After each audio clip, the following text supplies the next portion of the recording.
Hello everyone সকলোকে এয়া মই সাজি কাচি পুৰা ৰেডি হৈ লৈছোঁ ৰাসলৈ যাবলৈ। লগত আছে মোৰ ভণ্টি।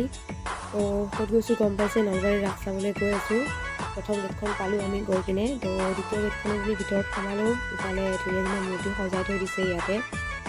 তাৰপিছত ইফালে ৰাধাকৃষ্ণও সজাই থৈ দিছে। তো অকণমান ভিডিঅ' কৰিছোঁ আৰু ইমান যিহেতু ভিডিঅ' কৰিব নোৱাৰি, মানুহৰ ভিৰটো বহুতেই আছে তাতে, আৰু ৰাতি ৰাস চাবলৈ গ'লেতো বহুত ভিৰ হয়, গতিকে অলপ চলপ ভিডিঅ' কৰিছোঁ। আৰু তাৰপিছত গ'লোঁ আমি হৰি মন্দিৰৰ ফালে। মন্দিৰটো ধুনীয়াকৈ সজাইছে, ধুনীয়া ধুনীয়া লাইট দিছে তাত। তাৰপিছত ইফালে চাই উঠি কিনে আমি গ'লোঁ নলবাৰী হাটৰ ফালে। নলবাৰী হাট চালোঁ, চাই কিনে লগতে অলপ অলপ ভিডিঅ' কৰিলোঁ আৰু আপোনালোককো দেখালোঁ।